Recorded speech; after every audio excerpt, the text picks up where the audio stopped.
Hello, welcome to Center Pages. I want to go to the library today, so I was thinking that I could kind of make it like a little vloggy situation. I always say that, and I always forget to record or find a reason not to record. But I want to do better with that today. I have some books that I have to take back to the library. There are 2 library books that I'm still reading. I am still reading The New Neighbor, and I am going to start The Cottage. Where is The Cottage? The Cottage is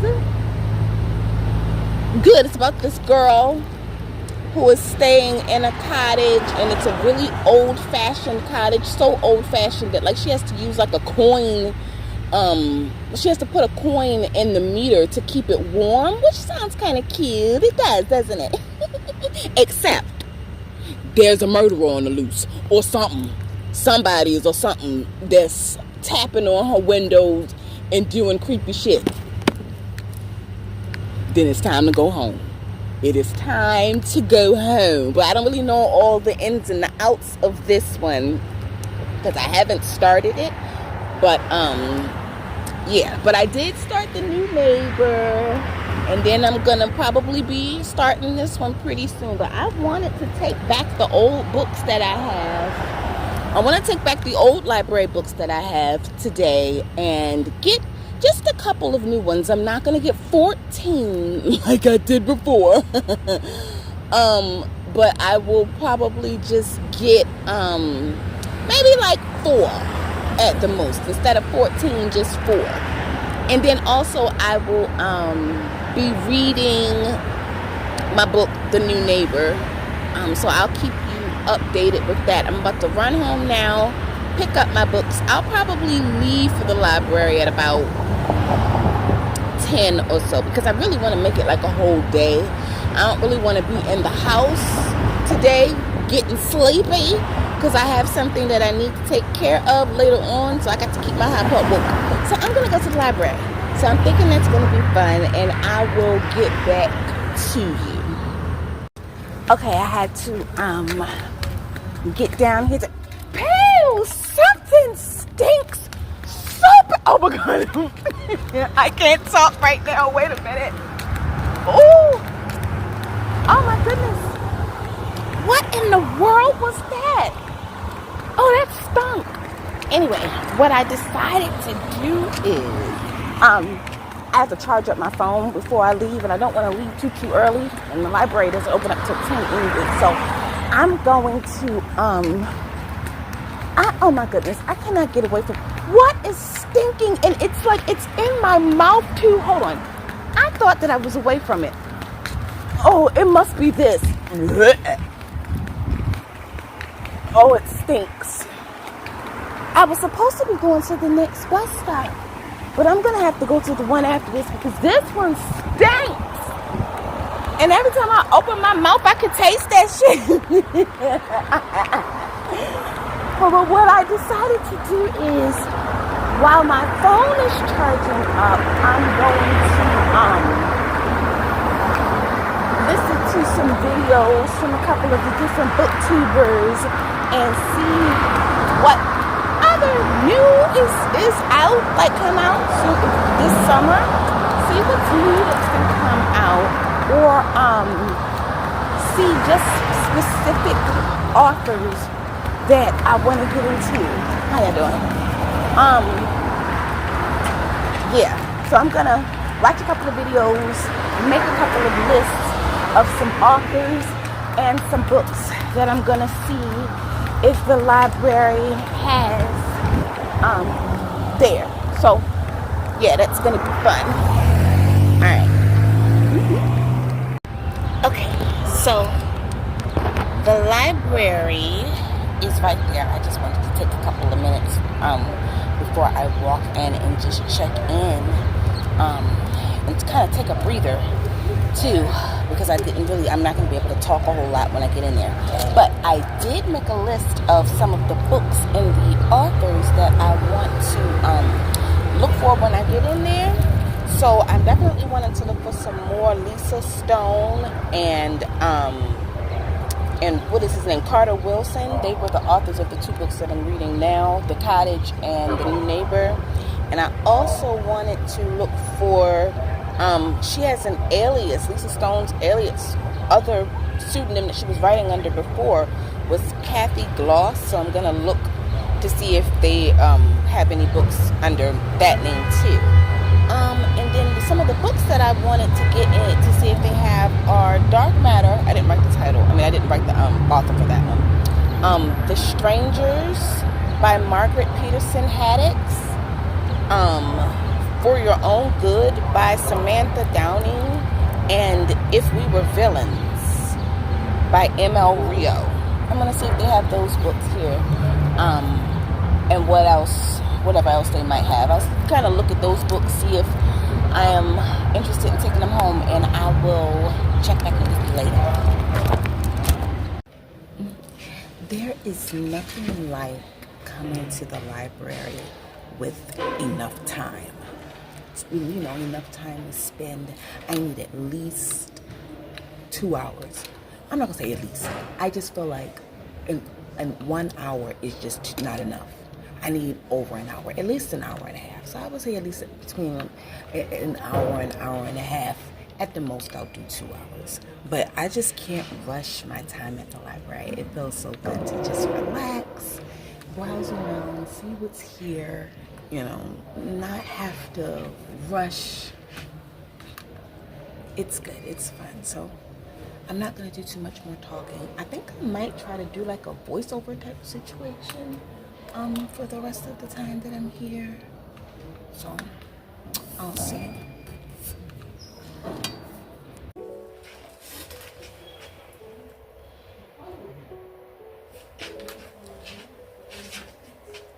I'm in like the M section of fiction. They didn't really have any of the books that I was looking for, so now I'm just kind of browsing. But I love coming to the main library. It's always fun. I was trying to see if they had any of the internet books, TikTok books that I've been seeing. Like some John Mars and stuff, but I was just curious because a lot of John Mars books I already have, I've already read, or it's pretty easy to read online, but I just want to see if the library did it. It doesn't look like they do, but I've got a few things in my bag already. I cannot believe that I've been in here already for almost an hour. Like, where in the world does time go? It flies when you're having fun. Look, I want to show you so you can kind of get an idea.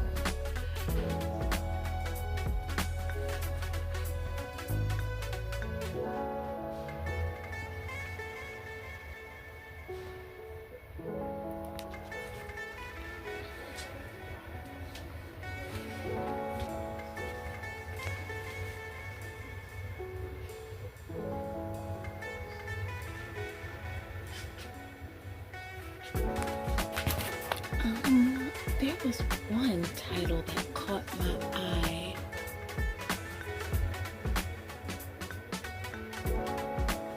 This is a lot of fantasy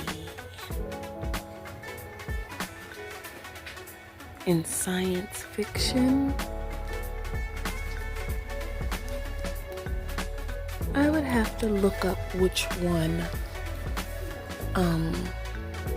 I am the most interested in, because a lot of these book covers are cute. They look pretty interesting.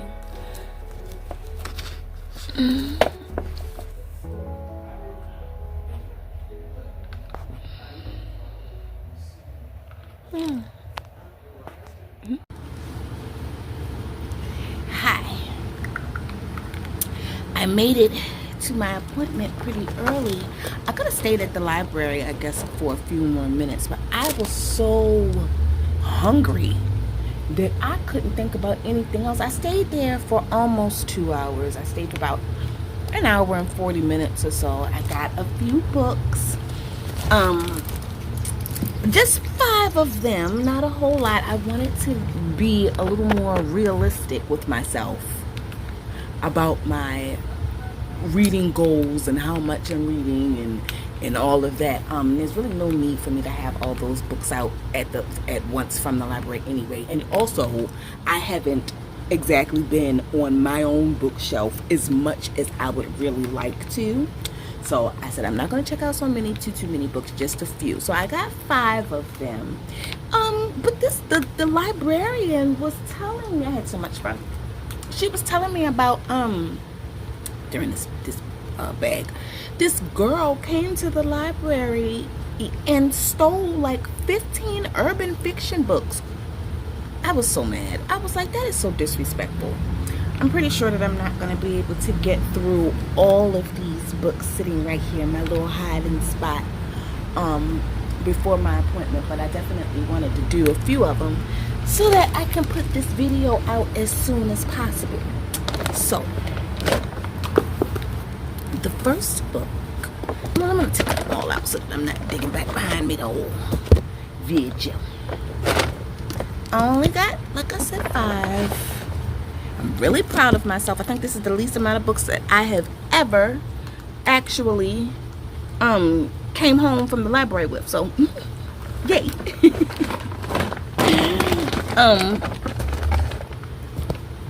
So I've got, they're all mystery thrillers. I'm going to start off with my favorite one, the one that I'm most excited to read, The Keeper of Hidden Books. And this is like a Holocaust World War II novel. So it says, it's The Keeper of Hidden Books by Madeline Martin. All her life, Zofia has found comfort in 2 things: books and her best friend Janina. But no one could have imagined the horrors of the Nazi occupation in Warsaw. As the bombs rain down and Hitler's forces loot and destroy the city, Zofia finds that now books are also in need of saving. With the death count rising, Zofia jumps to action to save her friend and salvage whatever books she can from the wreckage, hiding them away and even starting a clandestine book club. She and her dearest friend never surrender their love of reading, even when Janina is forced into the newly formed ghetto. As Warsaw creeps closer towards liberation, Zofia must fight to save her friend and preserve her culture and community using the only weapon they have left, literature. Oh, that sounds wonderful. I love me a good world. Okay, this is actually a little bit quieter of a spot. I wish I would have started from back here in the first place. Anyway, this is my other little hideaway. But anyway, so as I was saying, The Best Friend by Jessica Fellows. It says, from childhood, they were kindred spirits. Bella, sensible and cautious. Kate, gregarious and just a little dangerous. Yet, in spite of their intimacy, their trust is fragile. Men came into their lives and things changed. A black seed was set in the heart of their relationship. Over decades, acts of both cruelty and love ferment until one shocking event tests them more than ever. Neither will escape unscathed. The Best Friend, a spellbinding new novel from New York Times bestselling author Jessica Fellows, shows how loyalty, competition, and betrayal in a friendship can intersect with deadly consequences. I thought that, I love me a friendship, girl friendship novel. I hope it's good. I hope it's as good as Jessie Sutanto's was recently. Then when I was there, the librarian that I was talking to about the girl that stole all them daggone books, she was talking to me about how much she liked Frida McFadden, and I was telling her how much I like her, and I was suggesting that she read some Liv Constantine and stuff. It was really, really fun. I always had fun at the library. But she told me to get Darcy Coates, and I was like, okay, because I had been keeping my eye on Darcy Coates and this one, Dead of Winter.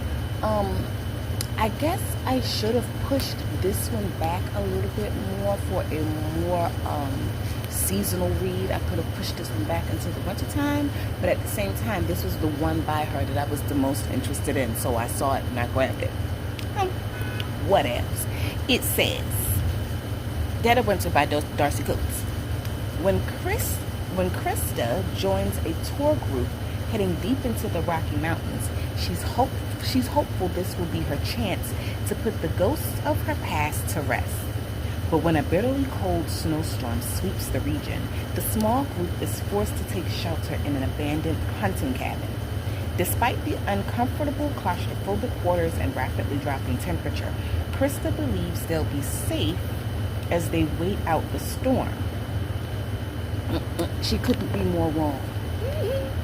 Deep in the night, their tour guide goes missing, only to be discovered the following morning. His severed head impaled on a tree outside the cabin. Oh, wow. Terrified and completely isolated by the storm, Krista finds herself trapped with 8 total strangers. One of them kills for sport, and they're far from finished. As the storm grows more dangerous and the number of survivors dwindles one by one, Krista must decide whom she can trust before this frozen mountain becomes her tomb. Oh, wow. That does sound good. I hope it's as good as the librarian said that it was. And then I just have 2 more, and we can wrap this quick little fun video up. Because I am tired, and I'm ready to take care of this and get in the house. So I have Mother May I by Jocelyn Jackson. I like that name. Jocelyn. Mother May I. Growing up poor in rural Georgia, Bree Cabot was warned that the world was a dark and scary place. Bree rejected that fearful outlook, and life has given her everything she could ever dream of. A loving lawyer husband, 2 talented daughters, a baby boy, a gorgeous home, and every opportunity in the world. Until the day she awakens to see a witch peering into her window, an old woman dressed in black who vanishes as quickly as she appears. Bree shakes it off as the remnant of a dream. Later that day, though, she spies the same woman in the parking lot of her daughter's school. Just minutes before Bree's infant son, asleep in his car seat, vanishes. A note is left in his place, warning Bree that if she wants her baby back, she cannot deviate in any way from the instructions that will follow. To save her son, Bree must complete one small but critical task. Her action comes with the devastating price of making her complicit in a tangled web of secrets that will lead to dangerous places and chilling truths. Bree will do whatever it takes to protect her family. But what if the cost tears her world apart? Wow. This is the large print. I always like to get the large print paperback. And I like a paperback better than a great big hardback book.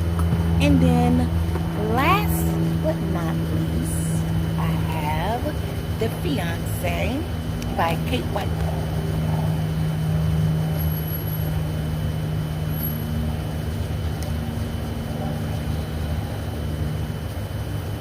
It says, give me a second, I'm going to look for somebody that will go by.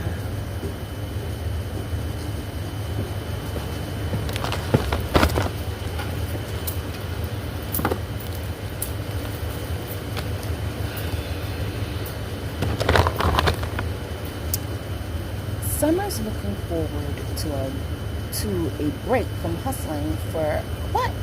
Summer's looking forward to a break from hustling for acting work in Manhattan when she, her husband, Gabe, and Gabe's 9-year-old son arrive at the annual family get-together at her in-laws' sprawling estate. On the agenda are leisurely gourmet meals, tennis matches, and plenty of relaxation by the pool. But this year, Gabe's brother Nick has invited his new flame, Hannah. Gabe's brother Nick has invited his new flame, Hannah, whom Summer immediately recognizes from a few years before.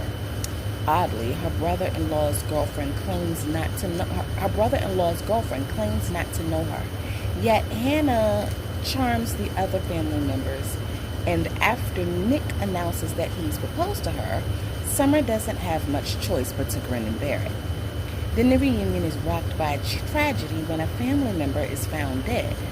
Though the doctors attribute the loss to natural causes, a grieving Summer fears that the too-good-to-be-true Hannah is involved, even as Gabe dismisses her suspicions. How far will Summer go to expose the truth? As she investigates just what Nick's fiancé might have done to keep her perfect marriage intact, she begins to fear her perfect image intact. She begins to fear that the first death might only be the beginning. Ooh. And see, I was attracted to this one because it starts with the. I like a good simple title of the something, the professor, the secret, the best friend. Well, no, I won't say the secret, not the secret. The secretary. That one was a better one. So that was it. This was a fun trip to the library. I had to force myself to stay up today, so I needed to do something with myself. So I went ahead on to the library, and then I went and got me something to eat. But yeah, I'm still thinking about that daggone girl who stole all those books from the library, and not you stealing something that's free. Make it make sense. That don't even make sense. Why steal from the library and make it hard for them to replace books for other people that want to read books? It costs them money and all of that when it's free. And there aren't even any real fees and charges and stuff like that. People will mess up anything good. But anyway, I'm going to go ahead and wrap this up. I think this might be my shortest video I've ever made. I will see you all next time. I just wanted to add one or two last little things. There's a sale on Audible for this weekend where you can buy 2 for 1 credit, and I happen to have a credit. So I'm sitting here trying to scroll through and see what I want. So I've decided on 3 books. So of course I can get 2 of the 3. I'm just trying to figure out which one to eliminate because I want all of them. That's so annoying. Okay, so I have House on Fire as my first choice by Bonnie Kistler. And this synopsis says, divorce lawyer Lee Huyett, knows all too well that most second marriages are doomed to fail. But 5 years in, she and Pete Conley have a perfectly blended family of her children and his. To celebrate their anniversary, they grab some precious moments of alone time and leave Pete's son, Kip, a high school senior, in charge of Lee's 14-year-old daughter, Chrissy, at their home. Retarded. Would never. Why? Why would you leave a child in charge of another child overnight like that? Just for a whole weekend? Anything's bound to happen. Anyway, driving back on a rainy Friday night, their cell phones start ringing. After a raucous party celebrating his college acceptance into Duke and his upcoming birthday, Kip was arrested for drunk driving after his truck crashed into a tree, and he wasn't alone. Chrissy was with him. 12 hours later, Chrissy is dead, and Kip is charged with manslaughter. Kip has always been a notorious troublemaker, but he's also a star student with a dazzling future ahead of him. At first, Lee does her best to rally behind Pete and help Kip through his ordeal, until he changes his story and claims that he wasn't driving at all. Chrissy was, and he swears there's a witness. Lee is stunned that he would lie about such a thing, while Pete clutches onto the story as the last best hope to save his son, throwing his energy and money into finding this elusive witness. As they hurtle towards Kip's trial date, husband and wife are torn between loyalty to their children and to each other, while the mystery of what really happened that night intensifies. This richly conceived and tightly plotted exploration of family and tragedy will have you racing towards its shocking and thought-provoking conclusion. So, of course, this is my favorite type of novel. It's a domestic thriller, family life, marriage, mystery, suspense, all of that. So that it has my attention. And this whole, where the boy Kip changes his story that he wasn't driving, Chrissy was. I want to know if they can find this daggone witness. Then I'm also choosy between Summer Sisters by Judy Blume. Now, I don't have any Judy Blume books, and it's so funny that a Judy Blume book is actually the first book that started me on my whole reading journey. I forget what it was called, but I remember that it was a Judy Blume book. She writes beautifully. She writes excellently.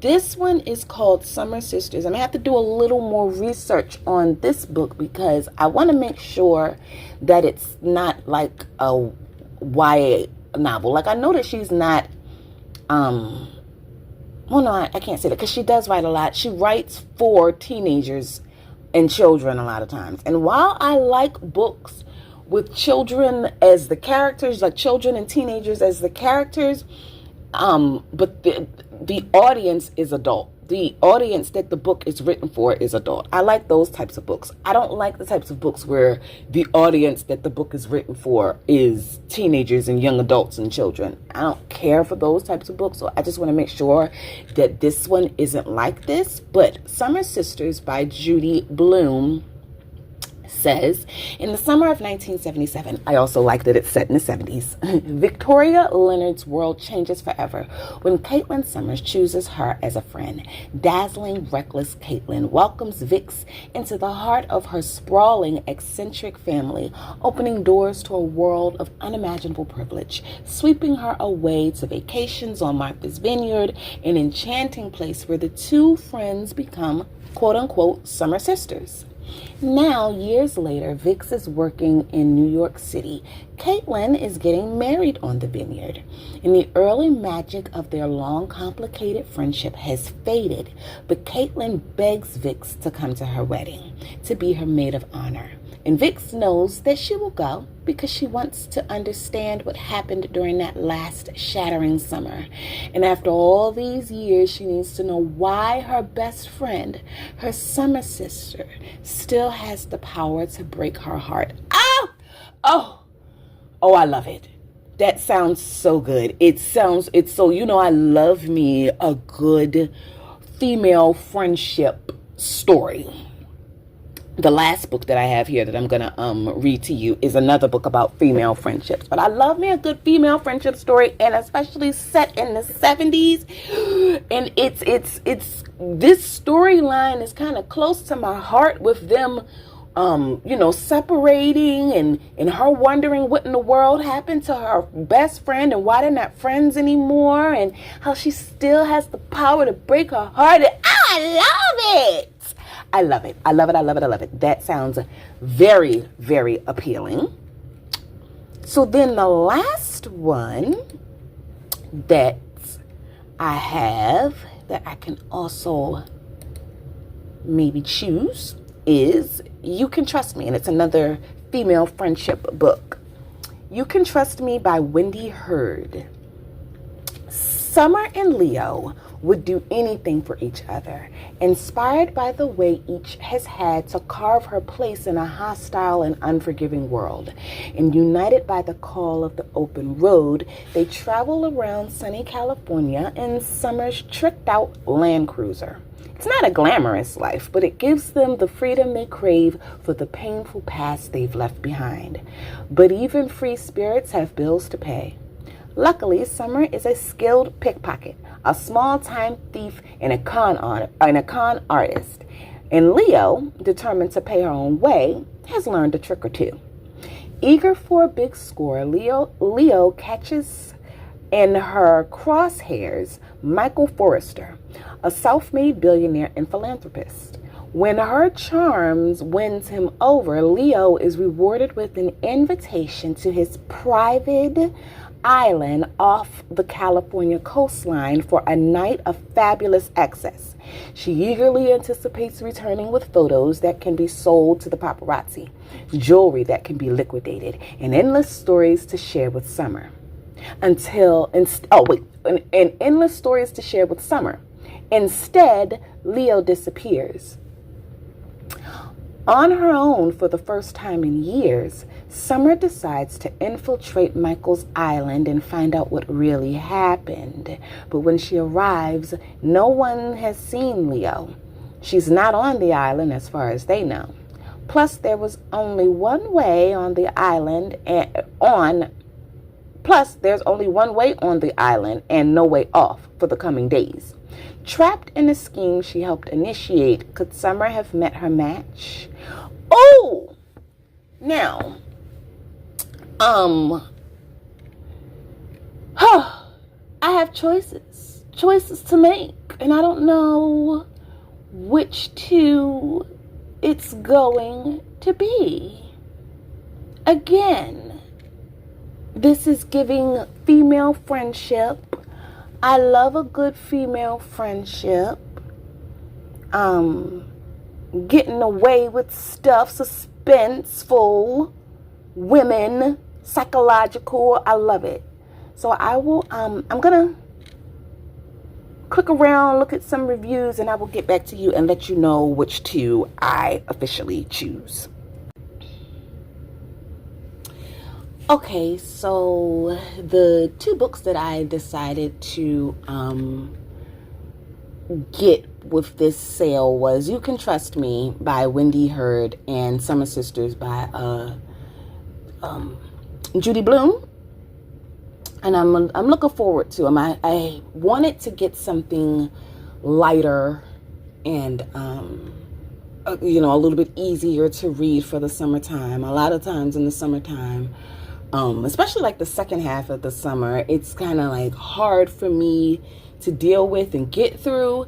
So I wanted something that was going to be light and fun and easier for my mood and all of that. You Can Trust Me is psychological suspense, thriller and suspense. Of course, the other one, the Judy Blume book, Summer Sisters, isn't. Summer Sisters is kind of reminding me of the book that I'm reading now, the God series.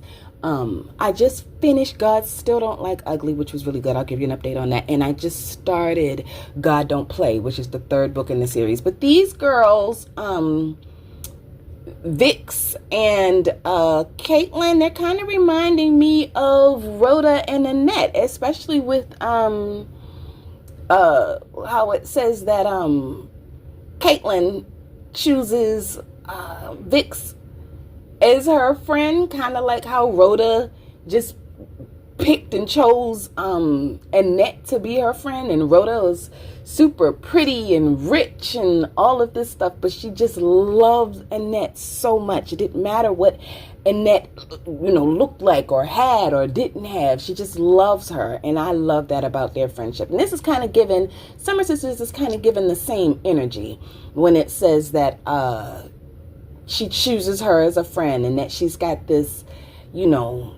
eccentric family like Rhoda and this whole big house and stuff like that. It's given the same kind of energy. So I'm really, really looking forward to that. Yay! I'm glad that they had a sale. All right, I'll catch up with you later.